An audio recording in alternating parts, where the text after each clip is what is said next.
그때 요한이 자기 제자 두 사람과 함께 서 있다가 예수님께서 지나가시는 것을 눈여겨보며 말하였다. 보라, 하느님의 어린 양이시다. 그 두 제자는 요한이 말하는 것을 듣고 예수님을 따라갔다. 예수님께서 돌아서시어 그들이 따라오는 것을 보시고 무엇을 찾느냐 하고 물으시자 그들이 랍비, 어디에 묵고 계십니까? 하고 말하였다. 랍비는 번역하면 스승님이라는 말이다. 예수님께서 그들에게 와서 보아라 하시니 그들이 함께가 예수님께서 묵으시는 곳을 보고 그날 그분과 함께 묵었다. 때는 오후 4시쯤이었다. 요한의 말을 듣고 예수님을 따라간 두 사람 가운데 하나는 시몬 베드로의 동생 안드레아였다. 그는 먼저 자기 형 시몬을 만나 우리는 메시아를 만났소 하고 말하였다. 메시아는 번역하면 그리스도이다. 그가 시몬을 예수님께 데려가자 예수님께서 시몬을 눈여겨보며 이르셨다. 너는 요한의 아들 시몬이구나. 앞으로 너는 케파라고 불릴 것이다. 케파는 베드로라고 번역되는 말이다. 주님의 말씀입니다. 찬미 예수님. 자, 오늘 복음 안에는 명칭들이 나옵니다. 랍비라는 단어도 나오고 메시아라는 단어도 나오고 그리스도라는 단어도 나오고 또 뒤에 가서는 시몬이 케파라고 불리기도 합니다. 그죠? 여러분들은 저를 누구라고 부릅니까? 신부님 하지요? 그 명칭 안에 내재되어 있는 뜻이 있습니다. 그죠? 집에 가면 저는 뭘로 불릴까요? 요세바로 불립니다. 예. 근데 어떤 집에는 자기 아들인데도 불구하고 신부님이라고 합니다. 그건 그가 가진 사제직을 집안에서조차도 존중해 주겠다라는 뜻이죠. 그렇지 않은 집도 있고, 그죠?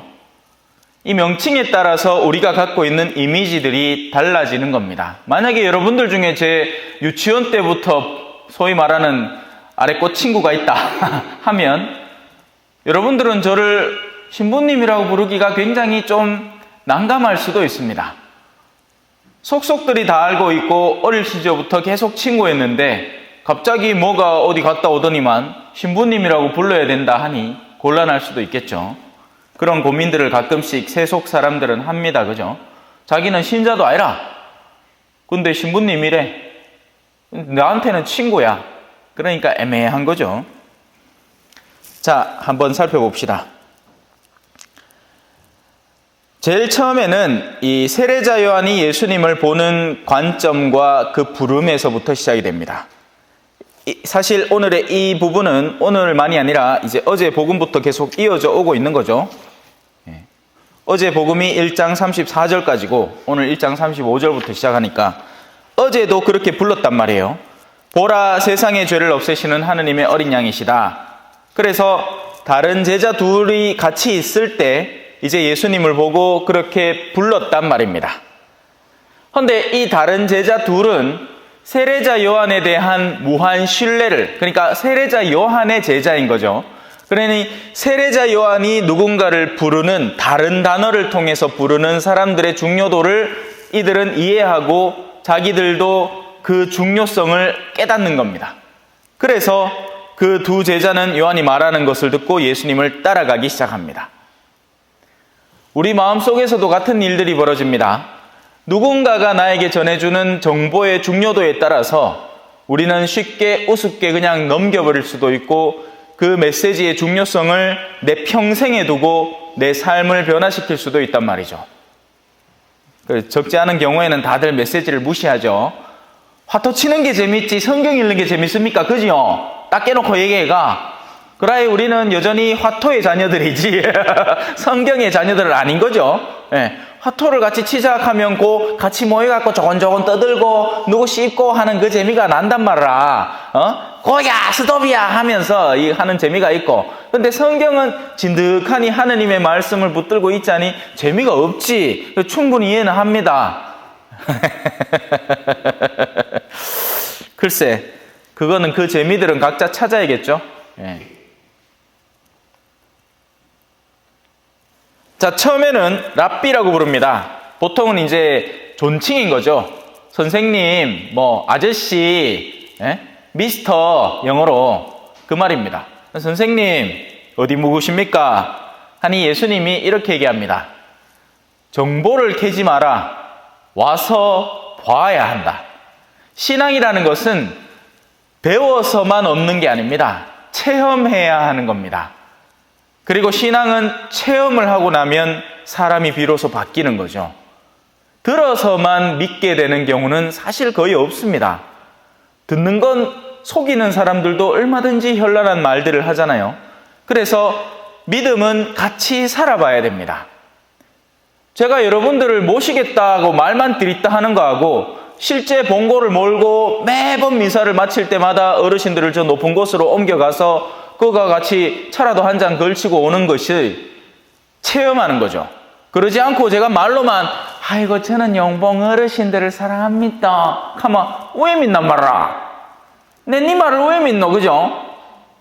하지만 언제고 그렇게 꾸준하고 성실하게 이행해 나가는 삶은 그 말을 확증해 주는 거죠. 그래서 와서 보아라 했고 가서 보았습니다.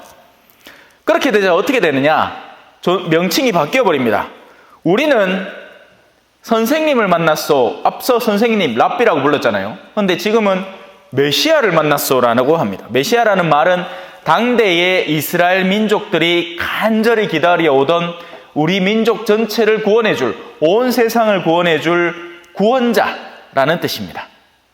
이 말은 아무나 쓰이지 않겠죠. 우리 왜 왕들이 수도 없이 많았지만 세종대왕이라는 단어를 들으면 뭔가 느낌이 좀 다르잖아요. 그죠? 네, 그런 거하고 비슷합니다. 메시아를 만났어. 그들은 이제 가서 보고 예수님을 체험하고 자기의 내면 속에 흐르고 있는 사상과 관념, 예수님에 대한 관념이 선생님에서 메시아로 바뀌어버린 거죠. 자, 그렇게 해서 이제는 시몬을 그분에게 데려갑니다. 그러자 예수님은 당신의 식별을 통해서 시몬을 보시고 너는 바탕이 될 능력이 충분한 나의 수제자가 될 것이다. 베드로다. 바위다. 교회의 가장 튼튼한 기반이 될 것이다. 라고 선언을 하는 거죠. 그래서 우리의 내면 속에는 과연 이 예수님이 누구신가? 나는 예수님을 부를 때 어떻게 부르고 있는가? 정말 주님 저를 살려주십시오 하고 매달릴 수 있는 존재로 예수님을 품고 있는지, 아니면 저 불교에는 석가모니 있고 저 이슬람에는 알라 이슬 끼고 또 저 어디에는 뭔 너무 중요한 신 있고 중국에는 공자 맹자 있고 그 중에 한 명이 예수님 아이가 이 정도인지, 우리의 내면의 그 간절한 명칭, 예수님에 대한 그 본질적인 생각을 통해서 우리가 하고 있는 이 모든 일들이 본래의 자리를 차지하게 될 겁니다. 오늘 짧게 해요. 이따가 또 장례미사가 있거든요. 한 분이 세상을 떠나뿌어. 그러면 그때서야 비로소 본질이 드러나죠.